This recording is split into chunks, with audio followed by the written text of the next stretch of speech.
I think the reality is, for kids from poor backgrounds, it is almost impossible to realistically get even financial security, never mind wealth. But why do you think you could do it, I could do it, he could do it, but you don't think other people could do it? I won every maths competition I've ever been in. You know what I mean? Since I was a little kid, I was one of the top students at LSE, and I still had to win my job by cheating in the card game. You know, that's the world that we live in. I don't think that's a very replicable strategy. What I see is most often the people who do really well financially who are young, they dropped out of school, they dropped out of university, they started learning how to do things by doing their own research. They start their own business or co-found a business. They take a very alternative path. When people sidestep that and say, okay, I'm not going to get into university debt, I'm just going to go off and actually figure out how the world works, there's actually loads of opportunities.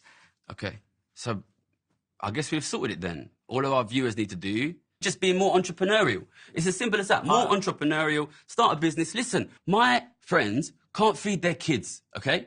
And if it was as simple as going out and being an entrepreneur, I can bet you they would do it. I can bet you they would do it. I'm sick of multimillionaires telling kids who can't afford to turn the heating on, you just need to be more entrepreneurial. It's sick, Dan. It's sick. But this gives people mental illness. It gives people mental illness. The thing that I know that gives people mental health issues is feeling that they have no agency in their life, that they can't do anything.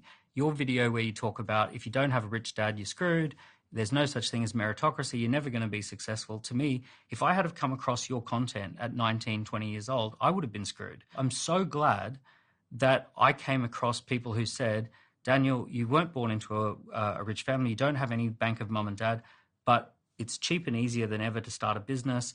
Start by working for someone who's got a business, then figure out what's your opportunity.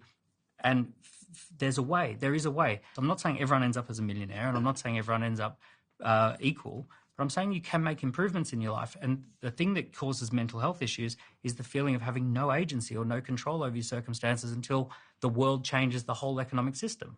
I've never said don't work hard, okay? When I brought my book out last year, the hardback, I was at some event and I come out, I was drinking London Bridge, and I come out late. It was like 1 a.m. And some guy come up to me when I was unlocking my bike. He said, I've been watching you on YouTube. This guy started crying. On the street, right, in front of me. He's like, I work so hard, Gary. I work 2 jobs. My mum's sick and I'm trying to help. I'm trying to support and I don't understand why. And I'm sorry that I'm crying, but nobody ever told me that it wasn't my fault before. That's what he said to me, okay? And listen. I believe 100% aspiration, ambition, entrepreneurial spirit. I would never see a kid that has that and say, turn it off, okay?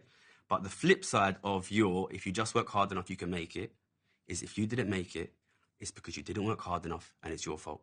And I would like you to sit and think very hard before you send that message to young men and young women in our society.